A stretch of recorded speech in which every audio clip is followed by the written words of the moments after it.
Hello fellow crafters. I am going to show you how to make this flower. This one here.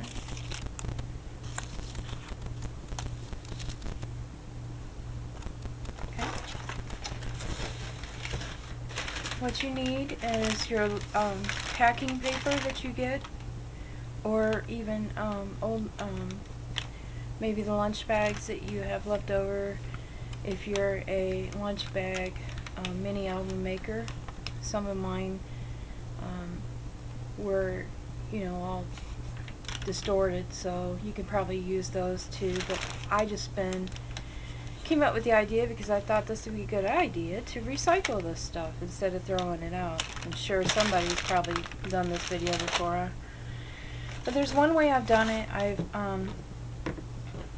I've tea dyed this one, and when you stamp on it, it really doesn't show very well.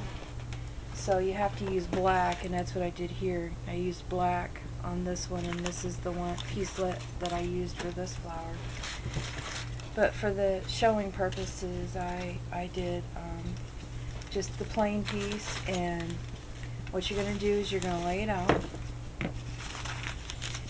What you're going to need for this is either I have the Cuttle circle cutter.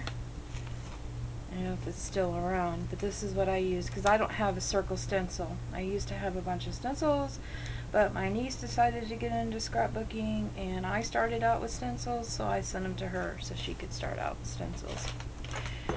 So you're going to cut out your circles, and these circles are in about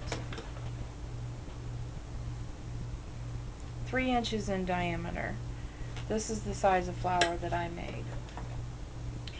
And what you do is I wrinkled up the paper. I misted it with water just to give it, soften it up a little bit, and then wrinkled it up and let it dry overnight.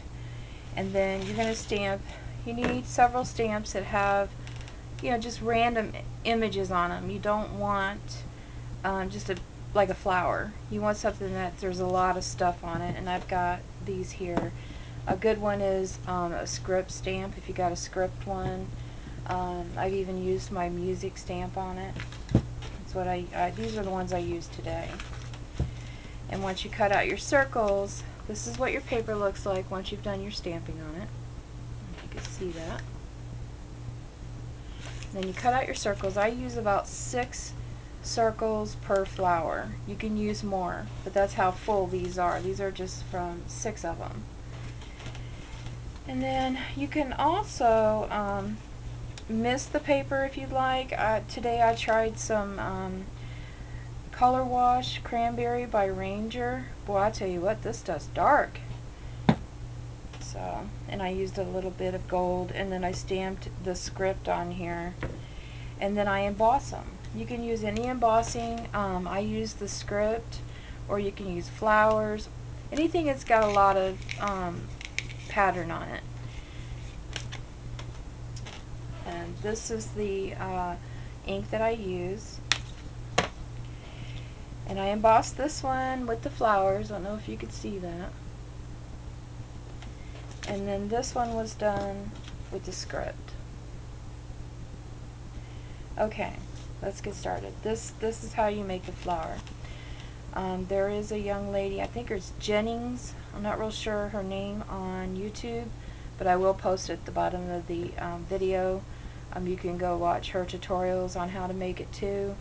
Don't worry about messing it up when you cut them out, because you could put that part at the top, because you're going to fold it in half, fold it again, and the more folds you have, the more petals you're going to get. And then you're going to fold it again.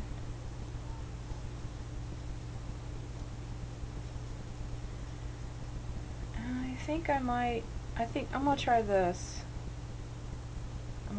And then you start at the bottom. You don't go all the way to the bottom. You just go, about 1/4 of an inch up. And then you're going to just cut a little swirl off. And then start where your cut ended and you're going to make your petal. And you just go around.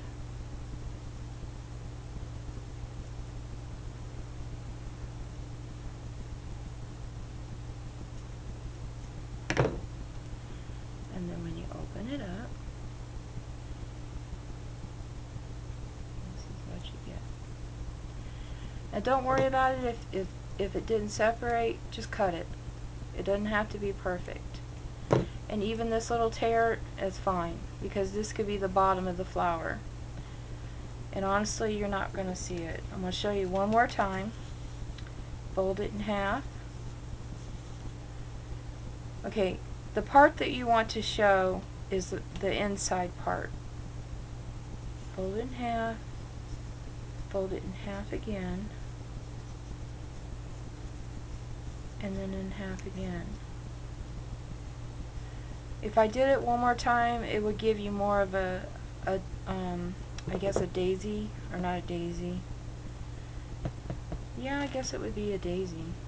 It'll give you a whole lot more petals, that's for sure. I don't want that many petals for this flower that I've been making.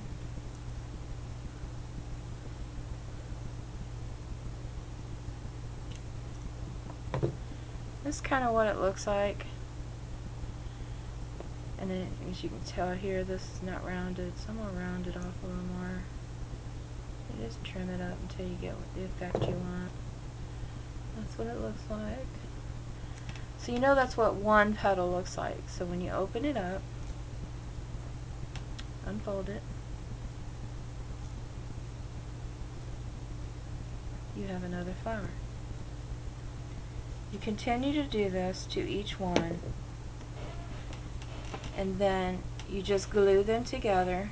You put a little dollop of glue in the center, and I try to line them up so that you can't see, you know, the gap in between. And you just keep doing that. You can also take a pencil, or you can lightly mist it. Don't mist it too much, because this paper is kind of fragile. And you could take your tweezers, and there's a lot of tutorials out there that show you how to do this. And you just put it on there and give it a twist, and then pull it off. Yep, see, I ripped that one. You just got to be real careful with it.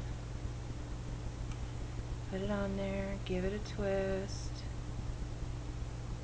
and pull it off.